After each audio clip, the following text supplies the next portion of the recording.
ಪ್ರೀತಿಯ ವೀಕ್ಷಕರಿಗೆ ಶಂಕರಾನಂದ ಟಿವಿಗೆ ಸ್ವಾಗತ ಸುಸ್ವಾಗತ. ಇವತ್ತಿನ ವಿಡಿಯೋನಲ್ಲಿ ಯುಗಾದಿ ಹಬ್ಬದ ವರ್ಷ ಭವಿಷ್ಯ ಯಾವ ರೀತಿಯಾಗಿದೆ ಅನ್ನುವಂತಹ ಮಾಹಿತಿಯನ್ನ ತಿಳ್ಕೊಳ್ಳೋಣ. ಅದಕ್ಕಿಂತ ಮುಂಚಿತವಾಗಿ ಯಾರಾದ್ರೂ ಶಂಕರಾನಂದ ಟಿವಿಯನ್ನ ಸಬ್ಸ್ಕ್ರೈಬ್ ಮಾಡ್ಕೊಂಡಿಲ್ಲ ಅಂದ್ರೆ ಸಬ್ಸ್ಕ್ರೈಬ್ ಮಾಡ್ಕೊಳ್ಳಿ. ಇನ್ಸ್ಟಾಗ್ರಾಮ್ ಮತ್ತು ಫೇಸ್ಬುಕ್ ಪೇಜ್ ಅನ್ನ ಫಾಲೋ ಮಾಡ್ತಾ ಇಲ್ಲ ಅಂದ್ರೆ ಫಾಲೋ ಮಾಡಿ. ಅದರಿಂದ ಮುಂದೆ ಅಪ್ಲೋಡ್ ಮಾಡುವಂತಹ ವಿಡಿಯೋಗಳು ಯಥೇಚ್ಛವಾಗಿ ಬಂದು ನಿಮ್ಮ ಅಕೌಂಟ್ ಅನ್ನು ತಲುಪತ್ತೆ, ಹೊಸ ಹೊಸ ಮಾಹಿತಿಗಳನ್ನ ತಿಳ್ಕೊಳ್ಳೋದಕ್ಕೆ ಸಾಧ್ಯವಾಗುತ್ತೆ ಅಂತ ತಿಳಿಸ್ತಾ, ಈ ಒಂದು ಸಮಯದಲ್ಲಿ ತಮ್ಮೆಲ್ಲರಿಗೂ ಸಹ ನಮ್ಮ ಹೊಸ ವರ್ಷವಾದಂತಹ ಶ್ರೀ ವಿಶ್ವಾವಸುನಾಮ ಸಂವತ್ಸರದ ಹಾರ್ದಿಕ ಶುಭಾಶಯಗಳು. ಕೆಲ ದಿನಗಳ ಹಿಂದಷ್ಟೇ ನಾವು ಒಂದು ಕ್ಯಾಲೆಂಡರ್ನ ವಾರ್ಷಿಕ ಭವಿಷ್ಯವನ್ನ ನೋಡಿದ್ದೇವೆ. ಈಗ ನಮ್ಮ ಪಂಚಾಂಗದ ವರ್ಷ ಭವಿಷ್ಯ ಯಾವ ರೀತಿಯಾಗಿದೆ ಅನ್ನೋದನ್ನ ಗಮನಿಸೋಣ. ಆದ್ರೆ ವರ್ಷ ಭವಿಷ್ಯವನ್ನು ಗಮನಿಸೋಕ್ ಮುಂಚೆ ಹಲವು ವಿಚಾರಗಳನ್ನ ನಾವು ತಿಳ್ಕೊಳ್ಳಬೇಕು. ಯಾವ ವರ್ಷ, ಯಾವ ವಾರ ಪ್ರಾರಂಭವಾಗ್ತಾ ಇದೆ, ಅದರ ಒಂದು ಸ್ಥಿತಿಗತಿಗಳೇನು, ಅದರಿಂದ ಯಾವ್ಯಾವ ರೀತಿಯಾಗಿ ನಮಗೆ ಒಂದು ತೊಂದರೆ ತಾಪತ್ರಗಳು ಆಗಬಹುದು ಅಥವಾ ಒಳಿತಾಗಬಹುದು ಅನ್ನೋದನ್ನ ಮೊದಲನೇದ ಗಮನಿಸ್ಕೊಳ್ಳೋಣ. 30ನೇ ತಾರೀಕು 3ನೇ ತಿಂಗಳು ಭಾನುವಾರದ ದಿವಸ ನಮಗೆ ಶ್ರೀ ಕ್ರೋಧಿನಾಮ ಸಂವತ್ಸರವು ಮುಗಿದು ಶ್ರೀ ವಿಶ್ವಾವಸುನಾಮ ಸಂವತ್ಸರವು ಶುರುವಾಗ್ತಾ ಇದೆ. ಈ ಶುಭ ಸಂದರ್ಭದಲ್ಲಿ ನಮಗೆ ವಸಂತ ನವರಾತ್ರಿಯೂ ಸಹ ಪ್ರಾರಂಭವಾಗುವಂತಹದ್ದು. ವಸಂತ ನವರಾತ್ರಿ ಶುರುವಾಗುತ್ತೆ. ಹೇಗೆ ನಾವು ಶರನ್ನವರಾತ್ರಿ ಮಾಡ್ತೀವಲ್ಲ, ಹಾಗೆ ಈಗಲೂ ಸಹ 9 ದಿವಸಗಳ ಕಾಲ ನಾವು ಮಾಡ್ತಕ್ಕಂತಹದ್ದು ಯಾವ ವಿಚಾರ ಅಂತ ಹೇಳಿದ್ರೆ ನಮಗೆ ವಸಂತ ನವರಾತ್ರಿ. ಆ ವಸಂತ ನವರಾತ್ರಿಯ ಶುಭಾಶಯಗಳು. ಜೊತೆಗೆ ಭಾನುವಾರ ನಮಗೆ ವರ್ಷ ಪ್ರಾರಂಭವಾಗುವುದರಿಂದ ಈ ವರ್ಷದ ರಾಜನಾಗಿರ್ತಾನೆ ರವಿ. ಈ ರವಿ ರಾಜನಾಗಿರೋದ್ರಿಂದ ಏನಾಗತ್ತೆ ಅಂದ್ರೆ ಮಳೆಗಳು ಸ್ವಲ್ಪ ಏನಾಗತ್ತೆ, ಬರಬೇಕಾದ ಪ್ರದೇಶಕ್ಕೆ ಬರದೆ ಬಾರದ ಪ್ರದೇಶಕ್ಕೆ ಬರ್ತಕ್ಕಂಥದ್ದು. ಅಂದ್ರೆ ಎಲ್ಲಿ ಮಳೆ ಸರಿಯಾಗಿ ಆಗತ್ತೆ ನಿರೀಕ್ಷೆ ಇರುತ್ತಲ್ಲ, ಅಲ್ಲಿ ಈ ವರ್ಷ ಆಗೋದಿಲ್ಲ. ಅಯ್ಯೋ ಮಳೆಯೇ ಬರಲ್ಲ, ಬರಗಾಲ ಬರಭೂಮಿ ಅಂತ ಅನಿಸ್ಕೊಂಡ ಜಾಗದಲ್ಲೆಲ್ಲ ಚೆನ್ನಾಗಿ ಮಳೆಗಳಾಗೋಕಂಥದ್ದು ಆಗತ್ತೆ.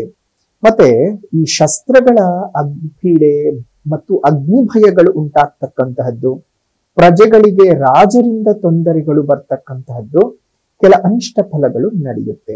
ಅಂದ್ರೆ ಫಾರ್ ಎಕ್ಸಾಂಪಲ್ ಟ್ಯಾಕ್ಸ್ ಜಾಸ್ತಿ ಆಗೋಗುವಂತದ್ದಿರಬಹುದು, ಅಥವಾ ಅವ್ರು ತಗೊಳ್ಳುವಂತಹ ಕೆಲವೊಂದು ರೆವಲ್ಯೂಷನ್ಸ್ ಗಳಿಂದ ಸಾಮಾನ್ಯ ಪ್ರಜೆಯ ಮೇಲೆ ಹೊಡೆತ ಬೀಳ್ತಕ್ಕಂಥದ್ದು, ಯಾವುದೋ ಯೋಜನೆಗಳನ್ನ ಕ್ಯಾನ್ಸಲ್ ಮಾಡೋದ್ರಿಂದ ಅದರಿಂದ ಫಲಾನುಭವಿಗಳಾಗಿದ್ದಂತಹ ಅದೆಷ್ಟೋ ಜನರು ಆ ಒಂದು ಕ್ರಿಯೆಗಳಿಂದ ಏನಾಗತ್ತೆ, ಆ ಒಂದು ಫಲಾನುಭವಿಗಳಿಂದ ಆಚೆ ಬರಬೇಕಾಗತ್ತೆ. ಅದರಿಂದ ಒಂದಷ್ಟು ಜನರು ಪಾಪ ತೊಂದರೆ ಅನುಭವಿಸ್ತಾರಲ್ಲ. ಈ ರೀತಿಯಾಗಿ ರಾಜನಾದಂತಹ ರವಿಯ ಪ್ರಭಾವದಿಂದ ಈ ರೀತಿಯಾಗಿ ಆಗತ್ತೆ.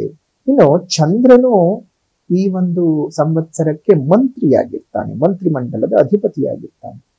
ಸಸ್ಯಗಳು ಚೆನ್ನಾಗಿ ಫಲವನ್ನ ಕೊಡುತ್ತದೆ.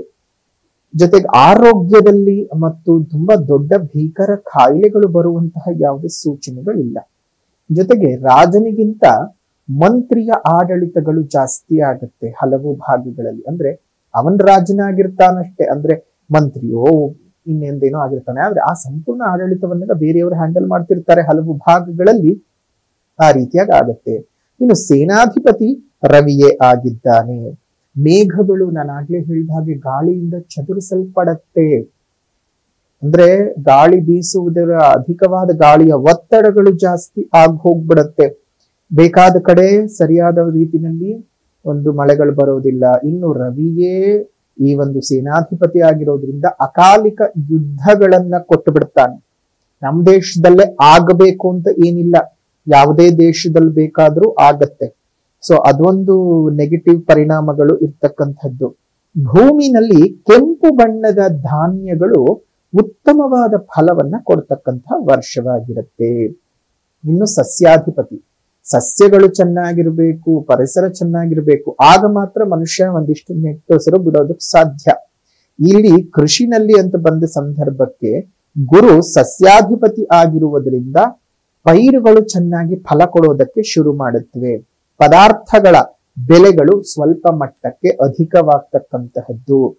ಕೊಂಕಣ ದೇಶಗಳಲ್ಲಿ, ಕೊಂಕಣ ಸ್ಥಾನಗಳಲ್ಲಿ ಮತ್ತು ಮಗಧ ದೇಶಗಳಲ್ಲಿ ಸಸ್ಯಗಳ ಬೆಳವಣಿಗೆಗಳು ಮತ್ತು ಪದಾರ್ಥಗಳು ಬೆಲೆ ಹೆಚ್ಚಳವಾಗ್ತದೆ. ಅಂದ್ರೆ ಸಸ್ಯಗಳ ಬೆಳೆಗಳು ಕಡಿಮೆಯಾಗಿ ಇವುಗಳ ಪದಾರ್ಥಗಳ ಬೆಲೆಗಳು ಸಾಮಾನ್ಯನೇ ಅಲ್ವಾ. ನಮಗೆ ಆಹಾರದ ಸರಬರಾಜು ಕಮ್ಮಿ ಆದಾಗ ಬೆಲೆಗಳು ಜಾಸ್ತಿ ಆಗೋದು ಸಹಜನೇ ಅಲ್ವಾ. ಸೊ ಹೀಗೆ ಇನ್ನು ಧಾನ್ಯಾಧಿಪತಿ ಕುಜನಾಗಿರ್ತಾನೆ. ಧಾನ್ಯಾಧಿಪತಿ ಕುಜನಾಗಿರೋದ್ರಿಂದ ಕೆಂಪು ಬಣ್ಣದ ಭೂಮಿನಲ್ಲಿ ಬೆಳೆಯುವಂತಹ ಕೃಷಿಗೆ ಸಂಬಂಧಪಟ್ಟಂತಹ ಧಾನ್ಯಗಳಾಗ್ಲಿ ಅಥವಾ ಕೃಷಿಯ ತರಕಾರಿಗಳು ಈ ಕೆಂಪು ಮಣ್ಣಲ್ಲಿ ಏನೇ ಬೆಳೆ ಬೆಳೆದ್ರು ಅದು ಒಳ್ಳೆ ರೀತಿನಲ್ಲಿ ಫಲಗಳನ್ನು ಕೊಡ್ತವೆ.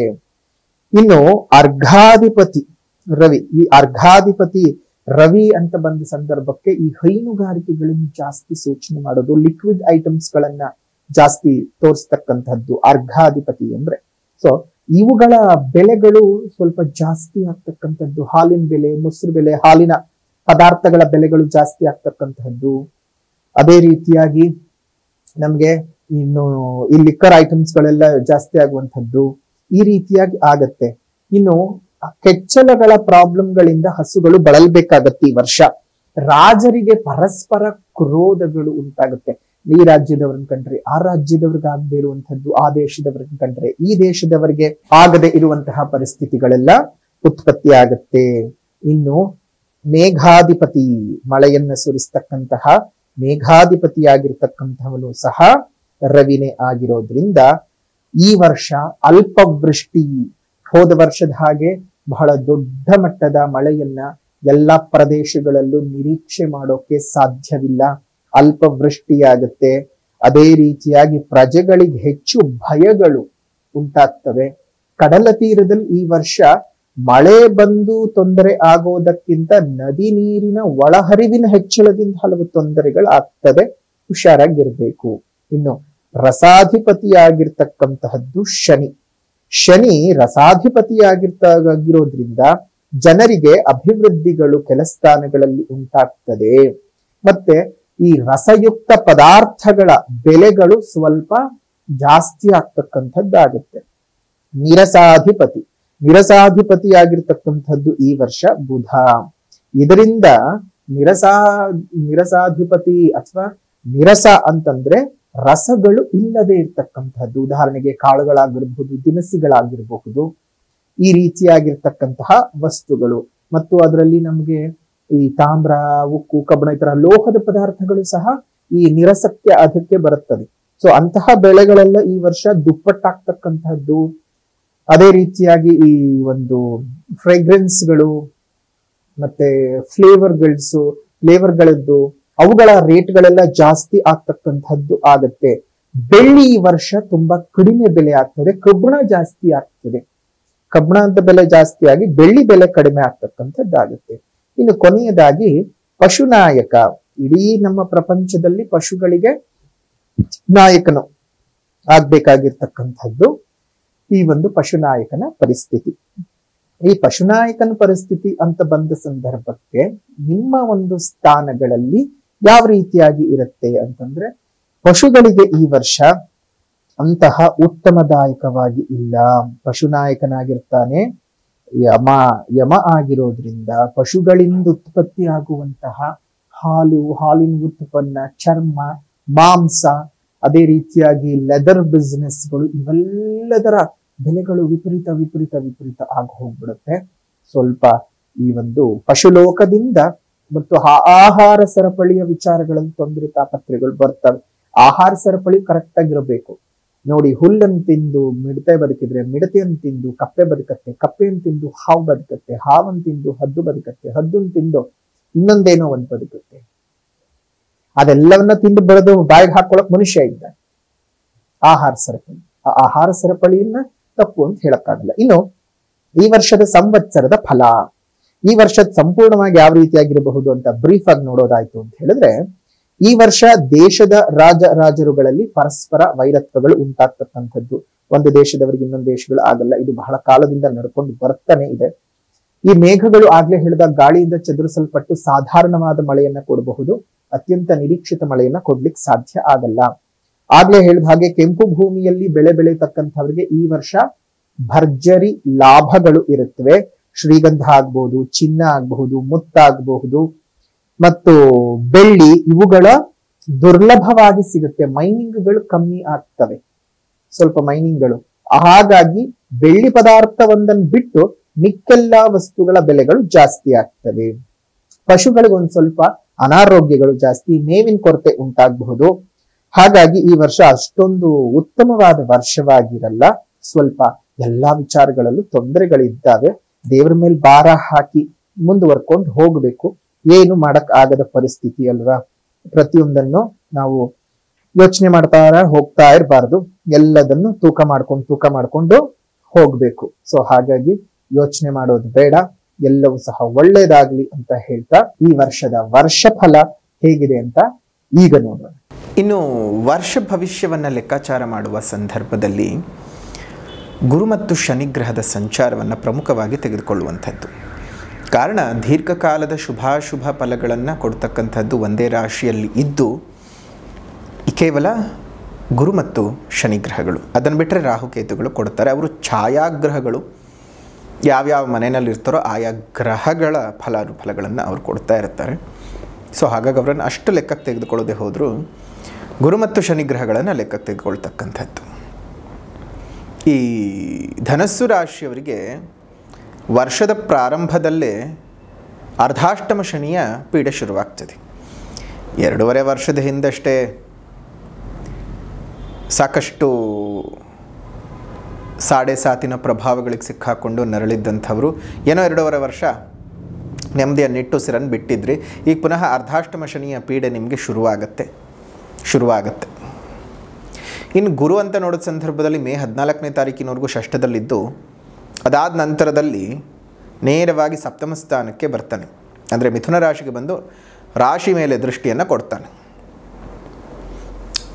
ಗುರುವಿನ ಅದೃಷ್ಟದ ದೃಷ್ಟಿಯು ನಿಮಗೆ ಬರುವವರೆಗೂ 1.5 ತಿಂಗಳುಗಳ ಕಾಲ ಬಹಳ ಕಠಿಣ ಪರಿಸ್ಥಿತಿಯನ್ನು ಎದುರಿಸಲೇಬೇಕಾಗ್ತದೆ ಧನಸ್ಸು ರಾಶಿಯವರು. ಒಂದರ್ಥದಲ್ಲಿ ನಿಮಗೆ ಗುರುಬಲವಿದೆ, ಶನಿ ಬಲವಿಲ್ಲ. ಹಾಗಾಗಿ ಗುರುವಿನ ಅನುಗ್ರಹವನ್ನು ನೀವು ಇನ್ನೂ ಯಥೇಚ್ಛವಾಗಿ ಪಡ್ಕೊಳ್ಳೋಕೆ ಪ್ರಯತ್ನ ಮಾಡಬೇಕು. ಯಾಕಂದರೆ ಈ ಶನಿಯ ಬಲವಂತೂ ಇಲ್ಲ. ಅವನು ಅರಿಷ್ಟದ ಸ್ಥಾನಕ್ಕೆ ಹೋಗ್ತಾ ಇದ್ದಾನೆ. 4ನೇ ಮನೆಗೆ ಅರ್ಧಾಷ್ಟಮ ಶನಿಯ ಫಲಗಳನ್ನು ಕೊಡೋದಕ್ಕೆ ನಿರ್ಧಾರ ಮಾಡಿರ್ತಾನೆ. ಸೊ ಹಾಗಾಗಿ ಕೊಡ್ತಾನೆ. ಈ ಅರ್ಧಾಷ್ಟಮ ಶನಿಯ ಪೀಡೆಗಳು ಯಾವ ರೀತಿಯಾಗಿರ್ತವೆ ಅಂತ ಹೇಳಿದ್ರೆ, ಕುಟುಂಬದ ವಿಚಾರದಲ್ಲಿ ಬಹಳ ತೊಂದರೆ ತಾಪತ್ರೆಗಳಾಗುವಂಥದ್ದು, ಕೌಟುಂಬಿಕ ಸೌಖ್ಯವನ್ನು ಕಳೆದುಕೊಳ್ತಕ್ಕಂಥದ್ದು, ಮನೆಯಲ್ಲಿ ಹಿರಿಯರ ಅನಾರೋಗ್ಯ ಉಂಟು ಮಾಡ್ತಕ್ಕಂಥದ್ದು ಅಥವಾ ನಿಮ್ಮ ಹಿರಿಯರ ಅಗಲಿಕೆಗಳು ಸಹ ಉಂಟಾಗುವ ಸಾಧ್ಯತೆಗಳು ಇರುತ್ತವೆ. ಸಂತಾನದ ಸಮಸ್ಯೆಗಳನ್ನು ಉಂಟು ಮಾಡ್ತಕ್ಕಂಥದ್ದು, ಕೌಟುಂಬಿಕ ಅಂತರ್ಕಲಹಗಳನ್ನು ಉಂಟು ಮಾಡ್ತಾನೆ. ಜೊತೆಗದು ಉನ್ನತ ವಿದ್ಯಾಭ್ಯಾಸದ ಸ್ಥಾನವೂ ಸಹ ಆಗಿರೋದ್ರಿಂದ ಉನ್ನತ ವಿದ್ಯಾಭ್ಯಾಸವನ್ನು ಮಾಡಬೇಕು ಅಂತ ಅಂದ್ಕೊಂಡಿರುವಂಥ ವಿದ್ಯಾರ್ಥಿಗಳಿಗೆ ಬಹಳ ತೊಂದರೆ ತಾಪತ್ರೆಗಳು ಉಂಟಾಗ್ತಾ ಇರುತ್ತೆ. ಹಲವು ವಿಧದಲ್ಲಿ ತೊಂದರೆಗಳು, ತಾಪತ್ರೆಗಳು, ನೋವುಗಳು, ಬಾವುಗಳು ಬರ್ತಕ್ಕಂಥದ್ದು ಈ ಅರ್ಧಾಷ್ಟಮ ಶನಿಯ ಪೀಡೆಯಿಂದ ಉಂಟಾಗ್ತಕ್ಕಂಥದ್ದು. ಈ 6ನೇ ಮನೆಯಲ್ಲಿ ಗುರು ಇದ್ದಾಗ ಬಹಳ ರೋಗಗಳು ಉಂಟಾಗ್ತಾ ಇರುತ್ತೆ. ರೋಗಗಳ ಮೇಲೆ ರೋಗಗಳು ಬರ್ತಾ ಇರುತ್ತವೆ. ಆದರೆ ಈಗ ನಿಮಗೆ 1.5 ತಿಂಗಳು ನರಳಾಟಗಳು. ಕಾರಣ ಗುರುವೂ ಸಹ ಪೀಡಾಕಾರಕನಾಗಿದ್ದಾನೆ, ಶನಿಯೂ ಪೀಡಾಕಾರಕನಾಗಿದ್ದಾನೆ. ಈ 1.5 ತಿಂಗಳು ಚೈತ್ರ ಮಾಸ ಮತ್ತು ವೈಶಾಖದ ಅರ್ಧ ಅಂತಹ ಪೀಡನೆಗಳನ್ನು ನೀವು ಅನುಭವಿಸಬೇಕಾಗ್ತದೆ. ಅಂದರೆ ನರಳಾಟಗಳನ್ನು ಅನುಭವಿಸಬೇಕಾಗತ್ತೆ. ಹುಷಾರಾಗಿರಬೇಕು. ಕೋರ್ಟ್ ಕಚೇರಿ ಕೆಲಸಗಳಲ್ಲಿ ಅಪಜಯ ಉಂಟಾಗ್ತದೆ, ಅವಮಾನಗಳು ಉಂಟಾಗ್ತದೆ. ಸಿಟ್ಟಿನ ಬರದಲ್ಲಿ ನೀವೇನೇನೋ ಕೆಲಸಗಳನ್ನು ಮಾಡೋಕ್ಕೆ ಹೋಗ್ಬಿಡ್ತೀರಿ. ಸಮಾಜ ವಿದ್ರೋಹಿ ಚಟುವಟಿಕೆಗಳಲ್ಲಿ ನಿಮಗೇ ಬುದ್ಧಿ ಕೆಟ್ಟು ಕೈ ಹಾಕುವ ಸಾಧ್ಯತೆಗಳಿದ್ದಾವೆ. ಮಿತ್ರರು ವಿರೋಧಿಗಳಾಗ್ತಕ್ಕಂತಹ ಸಾಧ್ಯತೆಗಳು, ನಾನಾ ವ್ಯವಹಾರಗಳಲ್ಲಿ ಕುಂಠಿತ, ಧನ ನಷ್ಟ ಉಂಟಾಗುವ ಸಾಧ್ಯತೆ. 1 ಸಲ ಧನ ಪ್ರಾಪ್ತಿಯಾದರೆ 10 ಸಲ ದುಡ್ಡು ಕಳ್ಕೊಳ್ಬೇಕಾದಂತಹ ಸಂದರ್ಭಗಳು. ಅದೇ ರೀತಿಯಾಗಿ ದ್ರವ್ಯ ನಷ್ಟಗಳು ಉಂಟಾಗುವಂಥದ್ದು, ಲೇವಾದೇವಿ ವ್ಯವಹಾರ ಮಾಡ್ತಾ ಇರ್ತಕ್ಕಂಥವ್ರಿಗೆ ಹಣ ನಷ್ಟಗಳು ಉಂಟಾಗ್ತಕ್ಕಂಥದ್ದು, ಲೋಹಗಳ ಖರೀದಿಯಿಂದ ನಷ್ಟಗಳನ್ನು ಅನುಭವಿಸ್ತಕ್ಕಂಥದ್ದು ಆಗುತ್ತೆ. ಇನ್ನು ಧನಸ್ಸು ರಾಶಿಯವರಿಗೆ ಆದಾಯ 5 ಇದ್ದರೆ ವ್ಯಯವೂ ಸಹ 5. ಎಷ್ಟು ದುಡ್ಡು ಬರುತ್ತೋ ಅಷ್ಟೇ ದುಡ್ಡು ಹೋಗ್ತಾ ಇರುತ್ತೆ. ಇವಾಗ ನಿಮಗೆ 1 ಲಕ್ಷ ಬಂತು ಅಂದರೆ ಲಕ್ಷ ದಾರಿ ಇರುತ್ತೆ ಖರ್ಚಿಗೆ. ಅದೇ ರೀತಿಯಾಗಿ ಆರೋಗ್ಯ ಒಂದು, ಅನಾರೋಗ್ಯ ಒಂದು. ಆರೋಗ್ಯನೂ ಸಹ ಅಷ್ಟು ಚೆನ್ನಾಗಿರಲ್ಲ, ಅನಾರೋಗ್ಯಗಳು ಸಹ ಕಾಡ್ತಕ್ಕಂಥದ್ದು ಆಗುತ್ತೆ. ನಿಮಗೆ ಸಿಗಬೇಕಾದಂತಹ ಮನ್ನಣೆಗಳು ಸಿಗದೆ ಹೋಗ್ಬಿಡುತ್ತೆ. ಸೇವಕ ವರ್ಗದವರಿಂದ ತೊಂದರೆಗಳನ್ನು ಅನುಭವಿಸಬೇಕಾಗತ್ತೆ. ಮೇಲಧಿಕಾರಿಗಳಿಂದ ಕಠಿಣವಾದಂತಹ ಕಿರುಕುಳಗಳನ್ನು ಅನುಭವಿಸಬೇಕಾಗತ್ತೆ. ಆದರೆ ಇದೆಲ್ಲ ಕಾಠಿಣ್ಯ ಪರಿಸ್ಥಿತಿ ಇರ್ತಕ್ಕಂಥದ್ದು ಕೇವಲ ಗುರುವಿನ ಅನುಗ್ರಹ ಬರುವವರೆಗೂ ಮಾತ್ರ. ಗುರುವಿನ ಅನುಗ್ರಹ ಬರುವವರೆಗೂ ಮಾತ್ರ. ಗುರು ಅನುಗ್ರಹ ಬರ್ತಾ ಇದ್ದ ಹಾಗೆಯೇ ನೇರವಾಗಿ ನಿಮ್ಮ ರಾಶಿಯ ಮೇಲೆ ದೃಷ್ಟಿಯನ್ನು ಬರುವುದರಿಂದ ಈ ಕಡೆ ಶನಿ ಪ್ರಭಾವವು ತಗ್ಗುತ್ತೆ. ಆ ಶನಿ ಪ್ರಭಾವವು ತಗ್ಗೋದ್ರಿಂದ ನಿಮಗೇನಾಗುತ್ತೆ, ಒಂದು ಸ್ವಲ್ಪ ಆರೋಗ್ಯದಲ್ಲಿ ಚೇತರಿಕೆ, ಹಣಕಾಸಿನ ವ್ಯವಹಾರಗಳಲ್ಲೊಂದಿಷ್ಟು ಮುನ್ನಡೆ, ಮಾಡುವಂತಹ ಕೆಲಸ ಕಾರ್ಯಗಳಲ್ಲಿ ಒಂದಿಷ್ಟು ಅಭಿವೃದ್ಧಿ ಕಾಣ್ತಕ್ಕಂಥದ್ದು ಗುರುವಿನ ಶ್ರೀರಕ್ಷೆ ಇರುವವರೆಗೂ. ಹಾಗಾಗಿ ಗುರುವಿನ ಅನುಗ್ರಹವನ್ನು ಇನ್ನಷ್ಟು ನೀವು ಹೆಚ್ಚಿಗೆ ಮಾಡಿಕೊಳ್ಬೇಕು. ಯಾವ ರೀತಿಯಾಗಿ ಹೆಚ್ಚಿಗೆ ಮಾಡಿಕೊಳ್ಬೇಕು ಅಂತ ಹೇಳಿದ್ರೆ ನೋಡಿ, ಇದೇ ಒಂದು ಗುರುವಿನ ಅನುಗ್ರಹವನ್ನು ಹೆಚ್ಚಿಗೆ ಮಾಡಿಕೊಳ್ಬೇಕು ಅಂದರೆ ಮೇ 14ನೇ ತಾರೀಕು ಗುರು ಮಹಾಯಾಗವನ್ನು ಮಾಡ್ತಾ ಇದ್ದೇವೆ. ಆ ಗುರು ಮಹಾಯಾಗದಲ್ಲಿ ನಿಮ್ಮ ಹೆಸರನ್ನು ನೋಂದಾಯಿಸ್ಕೊಳ್ಳಿ. ಹೆಸರನ್ನು ನೋಂದಾಯಿಸ್ಕೊಂಡು ನಿಮ್ಮ ಹೆಸರಿನಲ್ಲಿ ಪೂಜೆ ಮಾಡಿಸಿ. ಅದರಿಂದ ನಿಮಗೆ ಗುರುವಿನ ರಕ್ಷೆ ಇರತಕ್ಕಂತಹ ರಕ್ಷಾ ಪ್ರಸಾದಗಳನ್ನು ಕೊಡ್ತೀವಿ. ಅಕ್ಷತೆ ಮತ್ತು ರಕ್ಷಾದಾರವನ್ನು ಕೊಡ್ತೀವಿ. ಅದನ್ನು ಕೈ ಕಟ್ಕೋಬೇಕು ಮತ್ತು ಅಕ್ಷತೆಯನ್ನು ಪ್ರತಿನಿತ್ಯ ಪೂಜೆ ಮಾಡಿ ನಮಸ್ಕಾರಗಳನ್ನು ಮಾಡಿಕೊಂಡು ನಿಮ್ಮ ಜೀವನ ಮುಂದುವರಿಸಬೇಕು. ಇದರಿಂದ ಏನಾಗುತ್ತೆ ಅಂತ ಹೇಳಿದ್ರೆ ಗುರುವಿನ ಅನುಗ್ರಹ ಇನ್ನಷ್ಟು ಹೆಚ್ಚಿಗೆ ಪ್ರಾಪ್ತಿಯಾಗ್ತದೆ. ನಿಮಗೆ ಪ್ರಾಪ್ತಿಯಾಗೋದ್ರ ಮುಖಾಂತರವಾಗಿ ಗುರುವಿನ ಅನುಗ್ರಹವನ್ನು ನೀವು ಪಡ್ಕೊಳ್ಳೋದಕ್ಕೆ ಸಾಧ್ಯವಾಗುತ್ತೆ. ಈ ಶನಿ ಬೇರೆ ಇಲ್ಲ, ಗುರು ಅನುಗ್ರಹ ಇದೆ, ಇನ್ನಷ್ಟು ವೃದ್ಧಿ ಮಾಡ್ಕೊಳ್ಳಿ ಅಷ್ಟೇ. ಅದಕ್ಕೆ ಕೇವಲ 333 ರೂಪಾಯಿಗಳು ಶುಲ್ಕವಿರುತ್ತೆ. ನೀವು ಅದನ್ನು ಕಟ್ಟಿ ನಿಮ್ಮ ಹೆಸರಿನಲ್ಲಿ ಬುಕ್ ಮಾಡ್ಕೊಳ್ಳಿ. ಒಬ್ಬರಿಗೆ 333 ರೂಪಾಯಿಗಳಿರುತ್ತೆ. ಗುರುವಿನ ಶ್ರೀರಕ್ಷೆಯನ್ನು ಇನ್ನಷ್ಟು ಯಥೇಚ್ಛವಾಗಿ ಪಡ್ಕೊಳ್ಳಿ. ಅನುಗ್ರಹಗಳು, ದೇವರ ಅನುಗ್ರಹಗಳು ಉಂಟಾಗಲಿ ನಿಮಗೆ ಅಂತ ಹೇಳ್ತಾ, ಉದ್ಯೋಗದವರಿಗೆ ಏನು ಹೇಗಿರುತ್ತೆ ಅಂದರೆ ನಿಮಗೆ ಸಕಲವಾಗಿಯೂ ಸಹ ಗುರುವಿನ ಅನುಗ್ರಹ ಬಂದ ನಂತರದ ಎಲ್ಲ ವಿಧದಲ್ಲೂ ಅನುಕೂಲತೆಗಳು ಶುರುವಾಗ್ಬಿಡುತ್ತೆ. ಆದರೆ ಕಿರಿಕಿರಿಗಳು ಇರುತ್ತವೆ, ತುಂಬ ಕಿರಿಕಿರಿಗಳನ್ನು ಅನುಭವಿಸಬೇಕಾಗತ್ತೆ. ಉದ್ಯೋಗದಲ್ಲಿ ಪ್ರಗತಿ ಇರುತ್ತೆ, ಮತ್ತು ಹಿತಶತ್ರುಗಳು ಅಲ್ಲೇ ಸುತ್ತ ಜಾಸ್ತಿ ಆಗ್ತಕ್ಕಂಥದ್ದು. ಮೇಲಧಿಕಾರಿಗಳೇನೋ ಪ್ರಶಂಸೆಗಳನ್ನು ಕೊಡ್ತಾ ಇರ್ತಾರೆ. ಮೇಲಧಿಕಾರಿಗಳಿಂದ ನಿಮಗೆ ಬರಬೇಕಾದಂತಹ ಅನುಗ್ರಹಗಳು ಸರಿಯಾದ ಸಮಯಕ್ಕೆ ಬರ್ತಾ ಇರುತ್ತೆ. ಆದರೆ ಮಧ್ಯದಲ್ಲಿ ಇರ್ತಕ್ಕಂಥವ್ರು ಅದನ್ನೆಲ್ಲ ಕಟ್ ಮಾಡೋ ಪ್ರಯತ್ನಗಳನ್ನು ಮಾಡ್ತಕ್ಕಂಥದ್ದು ಆಗುತ್ತೆ. ಉದ್ಯೋಗದಲ್ಲಿ ಬೇರೆ ಬೇರೆ ದೇಶಗಳಿಗೆ ಹೋಗುವ ಸಾಧ್ಯತೆಗಳಿದ್ದಾವೆ. ನಿರುದ್ಯೋಗಿಗಳಿಗೆ ಉದ್ಯೋಗಗಳು ಸಿಗುತ್ತವೆ. ನಿಮ್ಮ ಇಚ್ಛೆಯ ಅನುಸಾರವೇ ಉದ್ಯೋಗಗಳೆಲ್ಲ ಸಿಗ್ತಕ್ಕಂಥದ್ದಾಗುತ್ತೆ. ಬಟ್ ಎಲ್ಲೂ ನೆಮ್ಮದಿ ಅನ್ನೋದು ಸಿಕ್ಕಲ್ಲ. ಏನೋ ಒಂದು ಕಿರಿಕಿರಿ. ಆದರೆ ಹೊರಗಡೆ ನೋಡೋ ಜನಕ್ಕೇನಾಗಿರುತ್ತೆ, ನೀವು ಅಯ್ಯೋ ಎಲ್ಲನೂ ಇದೆಯಲ್ಲ ಅಂತ ಅಂದ್ಕೊಳ್ತಿರ್ತಾರೆ. ಬಟ್ ಆದರೆ ನಿಮಗೆ ಒಳಗಡೆ ನೋವುಗಳು ಜಾಸ್ತಿ ಆಗ್ತಾ ಇರುತ್ತೆ. ಇನ್ನು ವ್ಯಾಪಾರಸ್ಥರಿಗೆ ನಿಮ್ಮ ವ್ಯಾಪಾರದಲ್ಲಿ ಉತ್ತಮವಾದ ಧನಲಾಭಗಳು ಬರ್ತಾ ಇರುತ್ತವೆ. ಆದರೆ ಅಷ್ಟೇ ಪ್ರಮಾಣದ ಖರ್ಚು ಸಹ ಉಂಟಾಗ್ತಾ ಇರುತ್ತೆ. ಅದೇ ಆಗಲೇ ಹೇಳಿದಾಗ ಆದಾಯನೂ 5 ಇದೆ, ವ್ಯಯವೂ ಸಹ 5 ಇರೋದ್ರಿಂದ ನಿಮ್ಗೆ ಎಷ್ಟು ಆದಾಯಗಳು ಬರ್ತಾ ಇರುತ್ತೆ ಅದು ಅಷ್ಟೇ ಖರ್ಚು ಸಹ ಆಗ್ತಾ ಇರುತ್ತೆ. ನೂತನವಾದ ಬಂಡವಾಳದ ಹೂಡಿಕೆಗಳನ್ನು ಸಹ ನೀವು ಮಾಡ್ಕೊಳ್ಬಹುದು. ಅದರಿಂದ ಏನು ಸಮಸ್ಯೆ ಇಲ್ಲ. ಶನಿ ಪೀಡನೆಯ ನಂತರದಲ್ಲಿ ಅದೆಲ್ಲ ಸಹ ಅನುಕೂಲತೆಗಳು ಉಂಟಾಗುತ್ತೆ. ಅದು ಅಲ್ಲದೆ ಶನಿಯನ್ನು ಯಾವಾಗಲೂ ಪೀಡನೆ ಕೊಡ್ತಾ ಇರೋದಿಲ್ಲ. ನಿಮ್ಮ ಜನ್ಮಜಾತಕದ ಅನ್ವಯ ಶನಿ ಏನಾದರೂ ಶುಭ ಸ್ಥಾನದಲ್ಲಿದ್ದು ಯಾವುದೇ ರೀತಿಯಲ್ಲೂ ಶನಿ ದೋಷ ಪೀಡಕಾರಕನಾಗಿ ಇಲ್ಲದೆ ಹೋದರೆ ಅನುಗ್ರಹಗಳೇ ಆಗ್ತಾ ಇರುತ್ತೆ. ಹಾಗಾಗಿ ಒಂದ್ಸಲ ನಿಮ್ಮ ಜನ್ಮಜಾತಕವನ್ನು ಒಂದ್ಸಲ ತೋರಿಸ್ಕೊಳ್ಳಿ. ಏನು ದಶ ನಡೀತಿದೆ, ಏನು ಭುಕ್ತಿ ನಡೀತಿದೆ, ಯಾವ ರೀತಿಯಾಗಿ ಒಳ್ಳೆಯದಿದೆ, ಏನು ರೀತಿಯಾಗಿ ಕೆಟ್ಟದ್ದಿದೆ. ಯಾಕಂದರೆ ಗೋಚಾರದ ಫಲಗಳು ಕೇವಲ 20 ಭಾಗ ಮಾತ್ರ. ಇನ್ನು 80 ಭಾಗ ಬರ್ತಕ್ಕಂಥದ್ದು ಜನ್ಮಜಾತಕದ ಫಲಾನುಫಲಗಳ ಆಧಾರದಲ್ಲೇ. ಸೊ ಹಾಗಾಗಿ ಜನ್ಮಜಾತಕವನ್ನು ಒಮ್ಮೆ ತೋರಿಸ್ಕೊಳ್ಳೋದು ಮರಿಬೇಡಿ. ಇನ್ನು ಕೃಷಿಕರಿಗೆ ನಿಮ್ಮ ಬೆಳೆಗಳು ತುಂಬ ಚೆನ್ನಾಗಿ ಬರುತ್ತೆ, ಆದಾಯ ತುಂಬ ಚೆನ್ನಾಗಿ ಕೈ ಹಿಡಿತಕ್ಕಂಥದ್ದು. ನಿಮ್ಮ ಬೆಳೆಗಳು ಅತ್ಯದ್ಭುತವಾದ ಚಿನ್ನದ ಫಲವನ್ನು ಕೊಡುತ್ತೆ. ಕೃಷಿಕರಿಗೆ ಈ ವರ್ಷ ಧನಸ್ಸು ರಾಶಿನಲ್ಲಿ ಹುಟ್ಟಿರ್ತಕ್ಕಂಥವ್ರಿಗೆ ನೀವು ಸ್ವಲ್ಪ ಖರ್ಚು ಮಾಡಿ ಬೆಳಿಬೇಕು ಅಂತ ಹಿಂಜರಿಕೆ ಪಟ್ಕೊಳ್ಳೋದೇನು ಬೇಕಾಗಿಲ್ಲ. ಖರ್ಚು ಮಾಡಿ ಅದಕ್ಕಿಂತ ಹೆಚ್ಚಿನ ಲಾಭವನ್ನು ನೀವು ಈ ವರ್ಷ ಸಂಪಾದನೆ ಮಾಡಿಕೊಳ್ಬಹುದು. ಇನ್ನು ವಿದ್ಯಾರ್ಥಿಗಳಿಗೆ ಸ್ವಲ್ಪ ಮಟ್ಟಕ್ಕೆ ಅರ್ಧಾಷ್ಟಮ ಶನಿಯ ಪೀಡೆ ಶುರುವಾಗೋದ್ರಿಂದ ಉನ್ನತ ವ್ಯಾಸಂಗ ಮಾಡ್ತಕ್ಕಂತಹ ವಿದ್ಯಾರ್ಥಿಗಳಿಗೆ ಸ್ವಲ್ಪ ಮಟ್ಟಕ್ಕೆ ತೊಂದರೆ ಇದೆ. ಶ್ರಮ ಹೆಚ್ಚಿಗೆ ಬೇಕಾಗುತ್ತೆ. ಸ್ವಲ್ಪ ಹೆಚ್ಚಿನ ಶ್ರಮ ಹಾಕಿ ಓದಿ ಚೆನ್ನಾಗಿರುತ್ತೆ. ಮತ್ತು ದೊಡ್ಡ ದೊಡ್ಡದಾದ ಸಾಧನೆ ಮಾಡಿಕೊಳ್ತಕ್ಕಂತಹ ಕಾಂಪಿಟೇಟಿವ್ ಎಕ್ಸಾಮ್ಸ್ಗಳಿಗೆ ಹೋಗುವಂಥದ್ದು ಅಥವಾ UPSC ಎಕ್ಸಾಮ್ಸ್ಗಳು ತುಂಬ ಚೆನ್ನಾಗಿ ಹೋಗಬಹುದು. ಯಾಕಂದರೆ ಶನಿ ಗೌರ್ಮೆಂಟ್ ಕೆಲಸಗಳನ್ನು ತೋರಿಸ್ತಕ್ಕಂಥದ್ದು. ಸೊ ಹಾಗಾಗಿ ಹೋಗೋಕ್ಕೆ ಮನಸ್ಸಾಗಲ್ಲ ನಿಮಗೆ, ಆದರೆ ಪ್ರಯತ್ನ ಪಟ್ಟು ನೀವು ಹೋಗಿ, ನಿಮಗೆಲ್ಲ ಶುಭವಾಗಲಿ ವಿದ್ಯಾರ್ಥಿಗಳಿಗೆ ಅಂತ ಹೇಳ್ತಾ, ಇದಾಗಿದೆ ಧನಸ್ಸು ರಾಶಿಯವರ ಶ್ರೀ ವಿಶ್ವಾವಸುನಾಮ ಸಂವತ್ಸರದ ಯುಗಾದಿ ಹಬ್ಬದ ಫಲಾನುಫಲಗಳು. ಅದರ ಜೊತೆಗೆ ಇದೇ ಯುಗಾದಿ ಹಬ್ಬದ ಸಂದರ್ಭದಲ್ಲಿ, ಯುಗಾದಿ ಅಮಾವಾಸ್ಯೆಯ ಸಂದರ್ಭದಲ್ಲಿ ನಿಮ್ಮೆಲ್ಲರ ಕಾರ್ಯಗಳು ಸಿದ್ಧಿಯಾಗಬೇಕು. ಸರ್ವ ಕಾರ್ಯ ಸಿದ್ಧಿ ಆಗೋದಕ್ಕೋಸ್ಕರ ಸರ್ವ ಕಾರ್ಯ ಸಿದ್ಧಿ ಮೂಲಕ ರಜತ ತಾಯಿತವನ್ನು ಮಾಡ್ತಾ ಇದ್ದೀವಿ, ಅಂದರೆ ಬೆಳ್ಳಿ ತಾಯಿತವನ್ನು ಮಾಡ್ತಾ ಇದ್ದೇವೆ. ಬೇಕಾದಂಥವರು ಅದನ್ನು ಬುಕ್ ಮಾಡಿಕೊಳ್ಳಿ.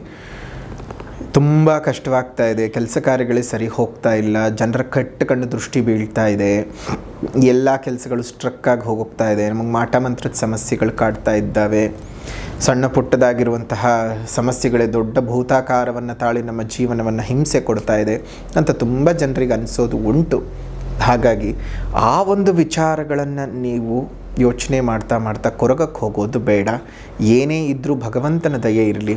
ಇಂತಹ ಅಮಾವಾಸ್ಯೆಯ ಪರ್ವಕಾಲದಲ್ಲಿ ಮಾಡುವಂತಹ ಬೆಳ್ಳಿ ತಾಯ್ತವನ್ನು ನಿಮ್ಮ ಮೈ ಮೇಲೆ ಧರಿಸ್ಕೊಳ್ಳೋದ್ರಿಂದ ಸರ್ವಕಾರ್ಯ ಸಿದ್ಧಿಗಳಾಗುತ್ತವೆ. ಜನಾಕರ್ಷಣೆ, ಧನಾಕರ್ಷಣೆ ಎಲ್ಲವೂ ಸಹ ತುಂಬಾ ಚೆನ್ನಾಗಿ ಆಗುತ್ತೆ. ಇದೊಂದು ತಾಯ್ತವನ್ನು ನೀವು ಧರಿಸ್ಕೊಳ್ಳಿ. ಇನ್ನು ಧನಸ್ಸು ರಾಶಿಯವರ ಶ್ರೀ ವಿಶ್ವಾವಸುನಾಮ ಸಂವತ್ಸರದ ಒಂದು ಪರಿಹಾರದ ವಿಭಾಗವನ್ನು ನೋಡೋದಾಯಿತು ಅಂತ ಹೇಳಿದ್ರೆ, ಮೊದಲನೇದಾಗಿ ಸಾಮಾಜಿಕ ಪರಿಹಾರ ಅಂತ ಬಂದ ಸಂದರ್ಭದಲ್ಲಿ, ಸಾಮಾಜಿಕ ಪರಿಹಾರ ಅಂತ ಬಂದಾಗ ಸಾಧ್ಯವಾದ ಕಡೆ ಗಿಡಗಳನ್ನು ನೆಟ್ಟು ಪೋಷಣೆ ಮಾಡಿ, ಸ್ವಲ್ಪ ಮರಗಳನ್ನು ಕಾಪಾಡಿಕೊಳ್ಳಿ. ನಿಮ್ಮ ಸುತ್ತಮುತ್ತ ಇರುವಂತಹ ಉದ್ಯಾನವನಗಳಲ್ಲಿ ಒಂದೊಂದು ಹಣ್ಣಿನ ಗಿಡಗಳನ್ನು ಕೊಟ್ಟು ಪೋಷಣೆ ಮಾಡಿಸಿ. ಅದರಿಂದ ನಿಮಗೇ ಮುಂದಿನ ದಿನಮಾನಗಳಲ್ಲಿ ಅದನ್ನು ನೋಡಿದ ಸಂದರ್ಭದಲ್ಲಿ ಎಷ್ಟೋ ಪಕ್ಷಿಗಳು, ಪ್ರಾಣಿಗಳು, ನಮ್ಮ ಮನುಷ್ಯರು ಉತ್ತಮವಾದ ಗಾಳಿ ಸೇವನೆ ಮಾಡ್ತಾ ಇರ್ತಾರೆ. ಅವುಗಳ ಜೀವನ ಚೆನ್ನಾಗಾಗ್ತಾ ಇರುತ್ತೆ. ಅದನ್ನು ನೋಡಿ ನೀವೇ ಸಂತೋಷ ಪಡಬಹುದು. ನಿಮ್ಮ ಮನೆ ಮುಂದೆ ಮತ್ತು ಮೇಲ್ಭಾಗದಲ್ಲಿ ಸಣ್ಣ ಸಣ್ಣ ಕುಂಡಗಳಲ್ಲಿ ನೀರನ್ನು ಇಡಿ. ಈಗ ಹೇಗಿದ್ರೂ ವಸಂತ ಋತು ಪ್ರಾರಂಭವಾಗ್ತದೆ, ಅದೇ ರೀತಿಯಾಗಿ ಬಿಸಿಲಿನ ಝಳ ಬೇರೆ ಶುರುವಾಗ್ತದೆ, ಬೇಸಿಗೆ ಕಾಲ.